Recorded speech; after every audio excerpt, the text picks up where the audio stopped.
My name is Chris Eagleston with Global Innovation Now. We create mobile apps for businesses. So, any business that looks to go mobile, wants to go mobile, promoting businesses, whether it be your podcast, it can be your startup company. We like doing directories. A lot of people have directories, business directories from restaurants, from nonprofit organizations.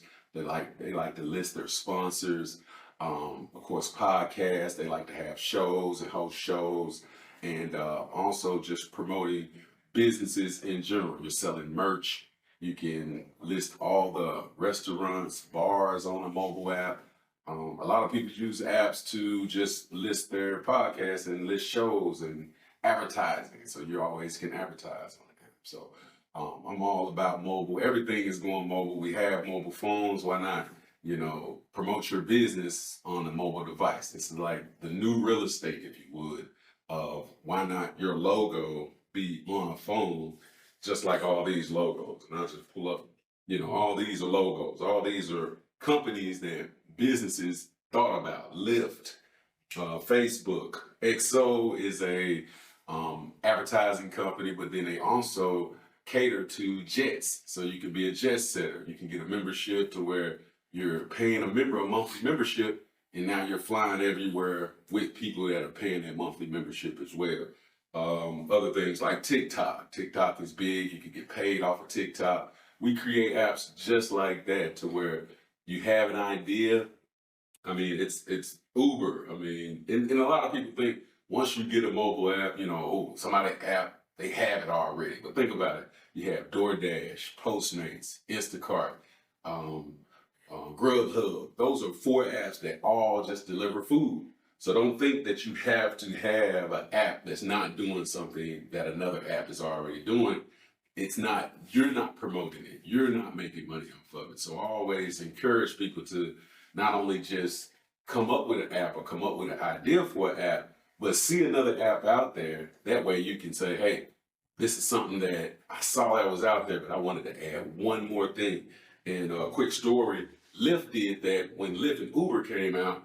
On Lyft, you could tip, but then on Uber, you could not tip. And then, of course, everybody started complaining. A lot of reviews went down. Next thing you know, they did an upgrade. Now you can tip on Uber. So it's like they're not going to be outdone. So, you're always going to understand that in this space, it's always changing. It's always upgrades. It's always things that you can do that now, once you put it out there, someone might see it and make it better. So why not you see something out there and make it better?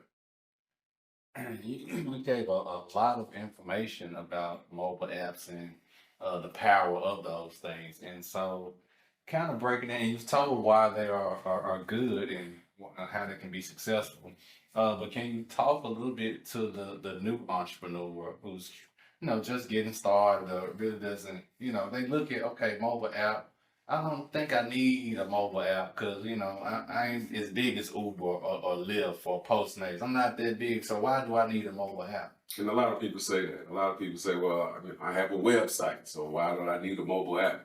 I get that question a lot because once you are in this space, it's like it's a new market for you. So even if you're a small up and coming company that's just getting started, or you are United Way of the Mid South, we even pitch United Way because what their goal is to reach a lot of people.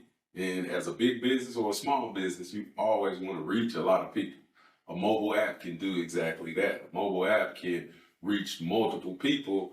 And that's why I always say, hey, even if you're a small business, your goal is to reach a lot of people. Everyone has a cell phone. Everyone in there. You can host an event to where everyone downloads the app.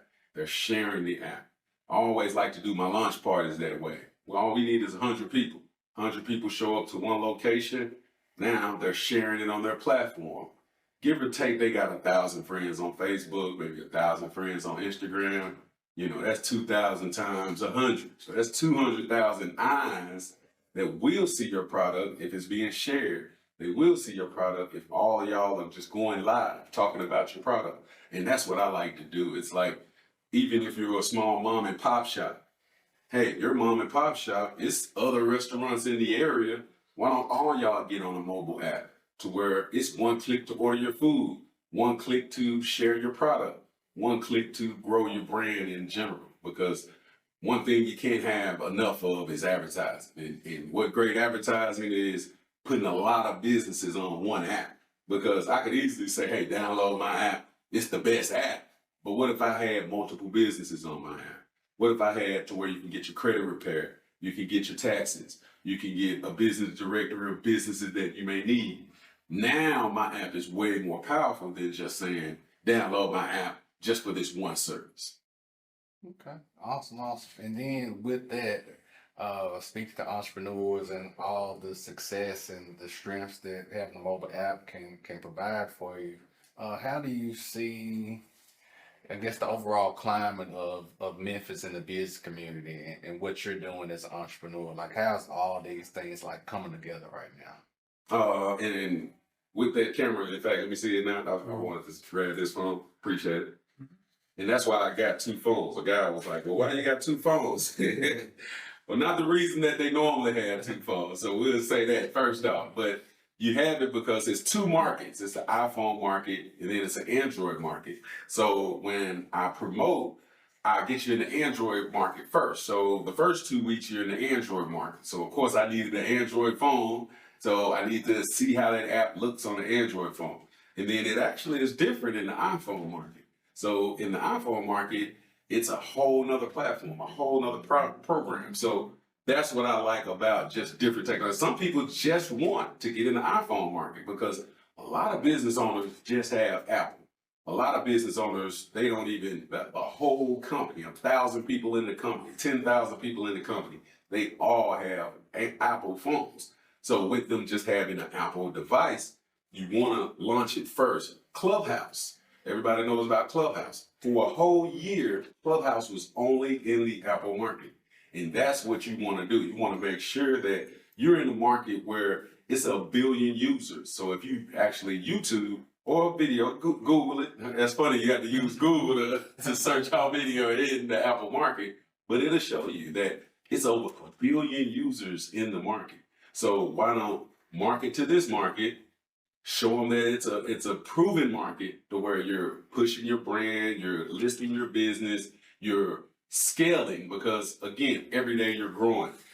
Great analogy when a vendor hosts vendor events, they're a vendor for one day. You know, why not create that app to where they're a vendor on your app and then they're being promoted every day. They're promoted this month and the next month and the next. You know, we have Sisterhood Showcase, we have the BBB Association, anything like that to where we're using this technology. Everybody's going to have their phones. Everybody's taking selfies. Everybody's going live. Using that technology, whether it's big or small business, you can now just kind of corner that market and bring people in to monetize by them paying you monthly maybe, or you just advertising the way they pay a one-time fee to join your app. Because that's how apps make money. Everybody was like, all right, you know, how much is it and how can I make money? Well, I like to show you how you can make money first. That way you can see the value in why you would need it, why use it. You know, Chris, I get back to that. Chris, why I got a website. You know, I just tell a person to go to my website. And that's the perfect example because they'll go to your website and they only go one time. And then they're gone. Where are they at tomorrow? They're not pulling your website right back up. But if they're on your app, you can just send a push notification. Now you have them. You literally have them at the click of a button to say, hey, I'm doing a discount today. Or, hey, I have a special event today. That's where a mobile app differs from a website. A website, you can't notify everybody. And I know it's like, oh, wait a minute, I got their email. How many emails you get every day? Right. How many times you'll email Gmail? My notification going off right now. So things like that, they just swipe up and don't even look at it. But a push notification is specifically for your business. And so when they see that, they'll be like, okay, well, you know, I did download the app. Let me see what's going on with that and see how they can, you know, either see what you're doing or maybe get on there and market themselves because, again, that's a network. You're growing the network and it's going to forever get bigger with the market and more events that you host and more people that you meet. because in the end, your goal is to just get as many people on your app as possible. So you want a mom and pop shop, you want a marketing company on there, you want a photographer on there, you want, you know, a podcast on there. Think about it. You put 100 podcasts on there. Now they're talking about your app. Every show, they're hosting an event every weekend. They could be saying, download the app. I'm on the app. You know, the more people get on the app, now you have people reach out to you, say, hey man, see you got 10,000 people on your app. Can I market to those 10,000? I'll pay you to market to those 10,000. And now that's how that app will eventually make money and then in tune grow your brand and just make it an all around better business to rock.